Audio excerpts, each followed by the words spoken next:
Shots are fired into a house as the gunman filmed. Shots and firebombs targeting restaurants and homes. You say just a day before there was an attempted arson. Was the target of an arson attempt, but this coffee shop located in the same building was damaged instead. This isn't some movie plot. Gang bosses from overseas are running real extortion networks. This video now making international headlines. It's up 218%. 3 Brampton men are facing charges in an extortion. Are some communities more susceptible to these threats than others? The Vietnamese community years ago on Kingsway in Vancouver, and all the stores pretty much were paying extortion. Police say some of the cases are linked to extortion. Right here in Canadian cities. And now, people are dying. The arrests and charges of the following 18 individuals for offenses including conspiracy, extortion. Following individuals are male residents of Brampton. In Brampton. Before his death, he had been receiving many threats from people trying to extort money from him. Jiwon Fauji, a former soldier, now a fugitive in India, says he didn't act for money. The violence shaking the South Asian business community, with some fearing a link to extortion. After the killing of Satwinder Sharma in Surrey, he called an Indo-Canadian reporter claiming responsibility. Shooting at a Surrey business Wednesday, killing 56-year-old businessman Satwinder Sharma. Satinder Sharma ਦਾ ਜਿਹੜਾ ਕਤਲ ਹੋਇਆ ਹੈ ਸਰੀ ਵਿਖੇ ਉਹ ਜੀਵਨ ਫੌਜੀ ਯਾਨੀ ਕਿ ਤੁਸੀਂ ਕਰਵਾਇਆ ਹੈ.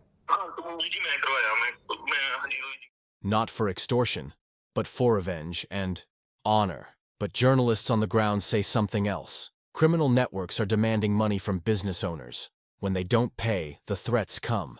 Then the violence, while Canada struggles to stop any of them. This isn't fear-mongering, it's fact.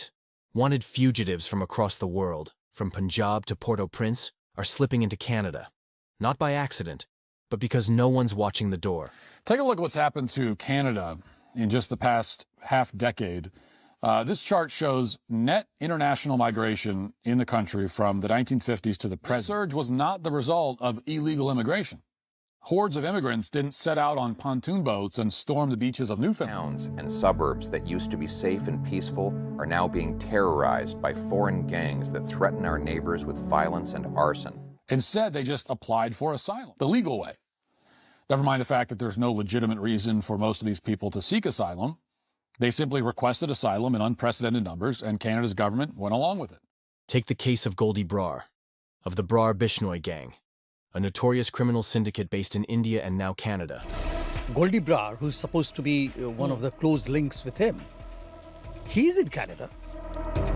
Number of gangland people, number of people with organized crime links from Punjab have been made welcome in Canada. We have been telling Canada, saying, look, these are wanted criminals from India. With all the evidence. India gave the information on Goldie Brar. Absolutely. Why do we want him back? Because he has committed crimes in India. Okay. He has committed murders in India. But he's a Canadian passport holder. Yes. And now he, among many other foreign crime groups and figures, run operations from right here, inside our borders. Canadians are being shot, extorted, silenced.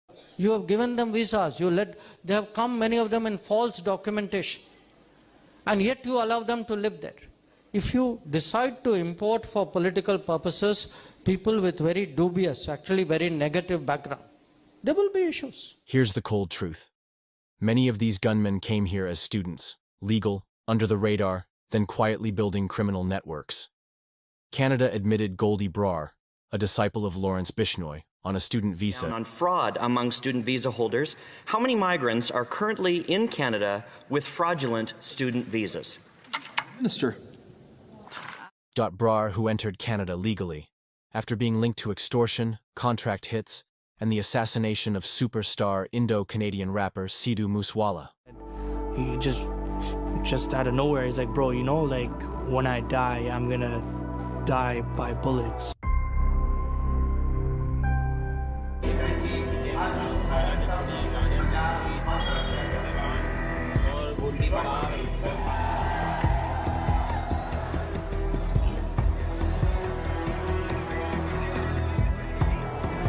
Law enforcement in India flagged him. Interpol flagged him. But Canada welcomed him. मैं बहुत satisfied हाँ मैं किसी अफसर दे या किसी मंत्री दे बाहर जाके बैठा नहीं मिन्नतां नहीं कीतियां He later confessed to orchestrating Sidhu Moosewala's murder. And then I turned to him, what are you talking about? Like, why are you saying this? Like, what? Like, what's going on? He's like, bro, trust me, I know. Today has also spoken about Moosewala, Sidhu Moosewala.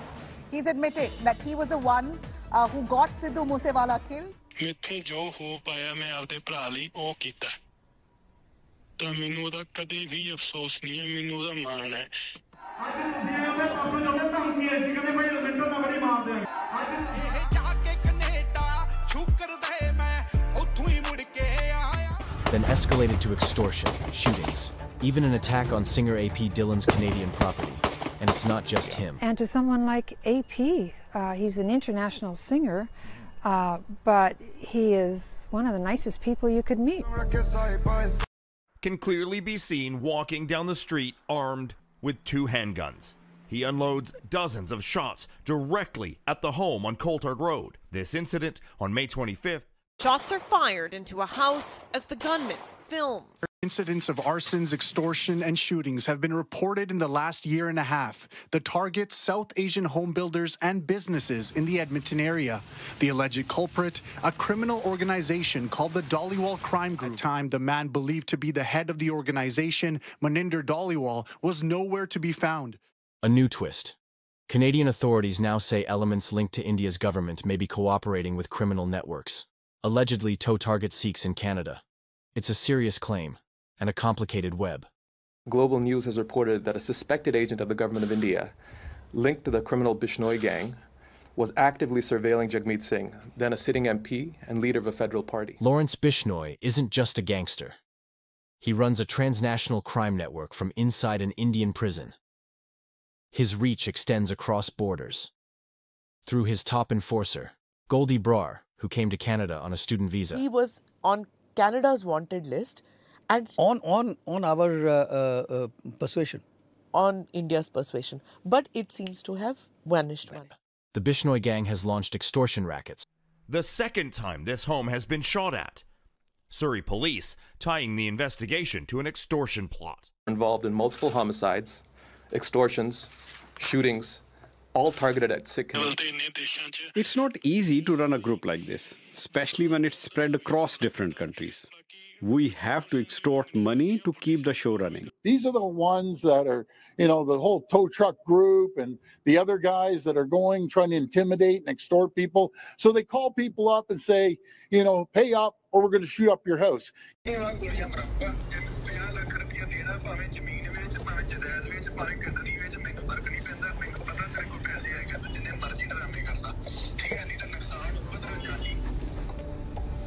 It's Goldie. Whatever the case may be, foreign interference, criminal infiltration, or both, one thing's clear. If this continues unchecked, it's Canadians who will pay the price. It follows a June 11th shooting at Hub Insurance and another on June 7th at Reflections Banquet Hall.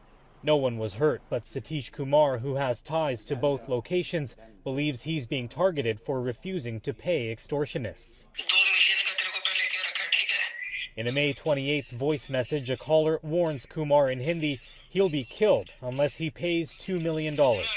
It's not just one group. In Montreal, extortion is erupting, and it's coming from a mix of gangs. New street groups like Zone 43, Profit Boys, and BMF are shaking down legitimate shop owners. And now we're going to bring in a new group called the Arab Power Crew. And this is a group of Middle Eastern immigrants to Canada or second generation. In Montreal, 13 arrests, all tied to a violent extortion ring. Caller here is Sylvain Kobuchi, a.k.a. The Storm, a leader of a subgroup called the Choblock Mafia. Guns, arson, protection rackets. Everyday Canadians paying the price. And what looks like a local turf war. It's actually a sign of organized crime seeping in. Let's broaden that picture. A strange one out of Montreal. The RCMP have arrested a man who has ties to Osama bin Laden, who, of course, was the founder. Good evening. We're learning more tonight about the man arrested in Canada while planning a massive attack on a Jewish community in New York. In June 2023, Mohammed Shahzeb Khan, a 20-year-old Pakistani student, entered Canada on a student visa. By September, he was arrested plotting an ISIS-inspired mass shooting in New York, targeting Jewish centers, in Brooklyn. Then there's Ahmed El-Didi, who entered Canada in 2018 and became a citizen in 2024. Even after previously appearing in an ISIS propaganda video, what did they become? Sleeper cells, extortionists, terror plotters, shooters in our streets, posing as students. This isn't immigration. This is imported criminal infrastructure. And right now, Canadians are paying the price: fear, violence, silence. His real name is John Anael Joseph. He lives in Montreal. And he was there to be an ally of Jimmy Cherizier. Yeah. Jimmy Cherizier, universally referred to here as barbecue. To attack the Prime Minister of Haiti. In Montreal, ties to Haiti's most feared gang leaders. Four in Toronto, suspects linked violent to home an invasions by attempted recent murder arrivals. in the city's East End. He's charged with attempted murder, association with criminals, and attempt on the life of a government member. The National Police of Haiti has issued a warrant to arrest Buster John for major crime in Haiti. But Buster John still lives in Canada and nobody seems to care. And the people paying the price? Not the ones setting policy. You know, when you talk about international students, I tell you, in my own province of Nova Scotia for the last over a decade, they come to the province and they really do enrich the lives. Thank you for watching. Please like, share, subscribe.